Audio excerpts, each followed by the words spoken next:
सामाजिक कार्यकर्ता सूर्यावत मेरा नाम है। मैं जमुई जिला के झाया विधानसभा से बिलोंग करता हूं और वहां का पूर्व विधानसभा प्रत्याशी भी रह चुका हूं। कुसुम प्रिया चौधरी मुझे टिकट दी हुई थी, उन्हीं के टिकट से मैंने चुनाव लड़ा था। आप पहले चुनाव भी लड़ चुके हैं? जी, विधानसभा का चुनाव लड़ चुका हूँ मैं। क्या अभी आप जन स्वराज पदयात्रा अभियान में भागीदारी निभा रहे हैं? जी बिल्कुल निभा रहा हूँ, उनके साथ कदम से कदम मिला के चलता हूँ, क्योंकि प्रशांत किशोर जी का जो सोच है वही हमारी सोच है, और जो मेरा वेशभूषा है गांधी जी का वेशभूषा है, और उन्हीं के वेशभूषा में हमेशा रहता हूँ। मैं 15 सालों से लगातार मैं रहते आ रहा हूँ, चाहे गर्मी बरसात जाड़ा हमेशा हो, हमेशा यही तन पे ढके हुए रहता हूँ। जितना ढकना चाहिए उतना ही ढकने के लिए, क्योंकि गरीबों का जब तक लोगों का बदलाव नहीं होगा तब तक मैं ये कपड़ा त्यागूंगा नहीं। ये प्रण ले रखा हूँ, इसके लिए बहुत परेशानी है। जब तक लोगों का भला नहीं होगा तब तक के लिए मैंने कपड़ा है। मैं जमुई जिला के झाया विधानसभा से बिलोंग करता हूँ और मैं पूर्व में विधानसभा चुनाव लड़ चुका हूँ झाया विधानसभा से। मैं इसी तरह से गांधी भेष में रहता हूँ लगभग 15 वर्षों से।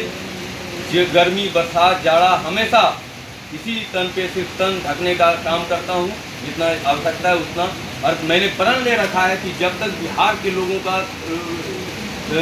जीवन स्थिति जीवनचर्या उनके जीवन का बदलाव नहीं होगा तब तक मैं अपने तन पर कपड़ा नहीं ढकूंगा। इसके लिए परिवार से मैं उपेक्षित रहा हूँ। 8-10 साल तक मेरे रिश्तेदार लोग कभी मुझे बुलाए नहीं, कभी मुझे बुलाते नहीं थे। उसके बावजूद भी कष्टों को सहते हुए भी मैंने इस प्रण को मैंने नहीं त्यागा। गांधी जी का वेश है और इस वेश को मैंने धारण कर लिया। तो क्या अभी आप जन स्वराज पदयात्रा अभियान में भागीदारी निभा रहे हैं? जी, उनके साथ मैं कदम से कदम मिलाकर चल रहा हूँ। आदरणीय प्रशांत किशोर जी के साथ मैं चल रहा हूँ और पूरे बिहार भ्रमण की दौरे पर चल रहा हूँ। अभी समस्तीपुर जिले में हूँ और सब जगह उनके साथ में रहता हूँ। अभी तक का अनुभव कैसा रहा? अभी तक का अनुभव बड़ा ही खट्टा मीठा रहा, बहुत परेशानी वाला भी रहा, बहुत दिक्कत भी, क्योंकि ये अनलिटरेट राज्य है, बहुत गरीब राज्य है। यहाँ पे जातिवाद कूट कूट के भरा हुआ है, धर्म और मजहब बहुत उफान पर है। कुछ लोग बोलते हैं भाई बीजेपी को जिताने के लिए आया है, कुछ लोग बोलता है राजद को जिताने के लिए आया है, कुछ लोग बोलता है नीतीश कुमार को जिताने के लिए आया है। ये सारी बातों को मुझे सवालों को झेलना पड़ता है कि नहीं, ये आपका सुंदर राज जन स्वराज जो है आपका सुंदर राज लाने के लिए आया गया है। आपके जगह से हम लोग चुनाव नहीं लड़ने वाले हैं, प्रधान जी नहीं लड़ने वाले हैं, बल्कि आपको लड़ना है और आपको यहाँ पे शासन करना है या फिर लोगों की सेवा करना है। जो आपकी दिक्कतें हैं आपको खुद आगे आके दिक्कत दूर करनी है, जिसमें प्रशांत किशोर जी आपको हर तरीके से मदद करेंगे, आर्थिक रूप से और पार्टी के लेवल से भी आपको मदद करेंगे। जन स्वराज के माध्यम से आप लोगों को ये जगा रहे हैं, इन सारी सवालों को झेलते हुए आगे बढ़ते हैं। जन स्वराज के बारे में आपका विचार क्या है? जन स्वराज वो अभियान है जो आज से 100 वर्ष पहले राष्ट्रपिता महात्मा गांधी साउथ अफ्रीका से जब आए थे, उन्होंने ये अभियान चलाया था और उसी अभियान पर आदरणीय प्रशांत किशोर जी देश आज़ादी के बाद 75 वर्षों के बाद राष्ट्रपिता महात्मा गांधी के रास्ते पर चलने का काम कर रहे हैं कि वही जन स्वराज जो पद यात्रा है।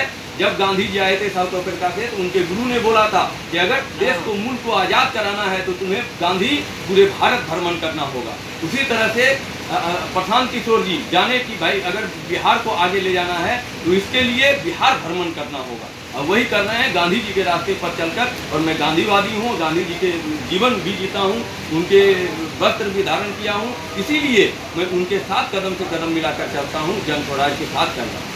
अच्छा, तो गांधी जी के विचारधारा पर आप चल रहे हैं, गांधीवादी हैं। प्रशांत किशोर के व्यक्तिगत विचार आपको लेकर के व्यक्तिगत आपकी क्या विचार है?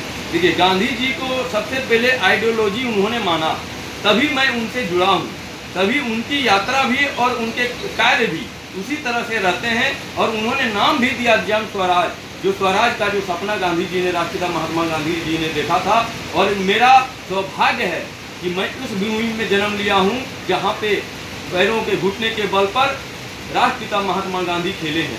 राष्ट्रपिता महात्मा गांधी यहाँ की भूमि में पले हैं, इस मिट्टी में सुगंध आता है। और आदरणीय प्रशांत किशोर जी मेरा व्यक्तिगत राय है कि वो उन्हीं के राह पर चल रहे हैं, इसीलिए मैं जुड़ा हूँ। अगर उनका आइडियोलॉजी कुछ दूसरा होता तो शायद लोग नहीं जुट पाते। और जो गांधी को भुला रखे हैं, जो गांधी को बहुत सारे लोग गाली देते हैं, तो आज भी मुझे लगता है कि ग्रामीण लोग जानते हैं कि देश को अगर बदलना है, गांव को बदलना है, क्योंकि गांधी जी ने पहले बोला था कि अगर भारत को बदलना है, भारत को विकास के राह पर ले जाना है, तो गांव को बदलना होगा, गांव का विकास करना होगा। और उसी आइडियोलॉजी पर प्रशांत किशोर जी चल रहे हैं, और इसीलिए मैं मेरा व्यक्तिगत राय है कि वो गांव को बदलना चाहते हैं, न कि शहरों को। गांव को, गांधी जी के सपने को साकार करते हैं, उन्हीं के रास्ते पर चलते हैं। जिस बदलाव की आप बात कर रहे हैं, क्या लग रहा है जनस्वराज पदयात्रा अभियान में वो क्षमता है बदल पाने की? देखिए, थोड़ी सी तो मुश्किलें हैं, क्योंकि ये जो है लगभग 30-40 वर्षों का आडंबर है। उस आडंबर को तोड़ने के लिए समय लगेगा, है ना। जिस तरह से अंग्रेज फिरंगी हमारे 200 साल तक हमारे देश पर राज किए, लेकिन 200 साल, 100 साल, 150 साल तक हम लोगों ने संघर्ष किया, उसके बाद बदलाव हुआ। तो उस समय बहुत सारी टेक्नोलॉजी वगैरह नहीं थी, बहुत साधन नहीं था एक दूसरे तक संदेश पहुंचाने का। लेकिन आज काफ़ी डेवलप हुआ है, काफ़ी टेक्नोलॉजी इंक्रीज किया है, और हम एक दूसरे तक क्षण भर में संदेश पहुंचा सकते हैं। इसलिए समय कम लगेगा, लेकिन संघर्ष है, थोड़ा मजबूती से लड़ना होगा। और अब मुझे लगता है कि आदरणीय प्रशांत किशोर जी मजबूती से लगे हुए हैं। कुछ सालों के बाद बिहार में बदलाव होगा, और लोग बदलाव चाहते हैं, क्योंकि थक चुके हैं जाति से, धर्म से, मजहब से, पैसे से, है ना। लोग ले के थक गए हैं। अब चाहते हैं भाई मेरे बच्चे की स्थिति बदले, मेरे घर द्वार बदले, मेरे समाज का स्थिति बदले। क्या लगता है जनस्वराज से लोग जुड़ना चाहते हैं, जागरूक हो जाएंगे इस प्रक्रिया से? कुछ सवालों को मेरे सामने वो छोड़ते हैं। हम लोगों जब जन स्वराजी पद यात्री जब जाते हैं, तो हम लोगों के पास कुछ सवाल मुझे त्यागते हैं, कुछ सवाल डालते हैं, और उन सवालों के साथ फिर हमारे साथ जुड़ जाते हैं। जब हम उनके सवालों को झेलते हैं, सवालों को देते हैं, तो वो मुझसे कुछ जुड़ जाते हैं और जुड़ना चाहते हैं। वो चाहते हैं कि भाई लगता है कुछ बदलेगा, और उन्हें ये लगता है क्योंकि अपनापन, अपने जैसा हम लोग जाते हैं, उनके जैसा उनके घर पर डोर टू डोर, घर घर जाके लोगों को समझाते हैं, बतलाते हैं, तो इसीलिए लगता है कि ये मेरे अपने हैं। ये चकाचौंध में बड़ी गाड़ियों में नहीं आते हैं, है ना, पैदल चल रहे हैं, तो पैर में छाला पड़ जाता है, घाव हो जाता है, फिर भी हमारे पास आते हैं। जिस तरह हम चलते हैं, नंगे बदन चलते हैं, पैर खाली पर चलते हैं, पैदल यात्रा करते हैं, हमारे गाँव में आए हैं, तो उनको लगता है कि ये कुछ बदलाव आशा भरी निगाहों से देखने के लिए जुड़ते हैं, जुड़ने का जो है वो प्रयास करते हैं। और हम लोग जोड़ने का प्रयास करते हैं पूरी मजबूती के साथ, और जुड़ते हैं साथ से जुड़ते हैं।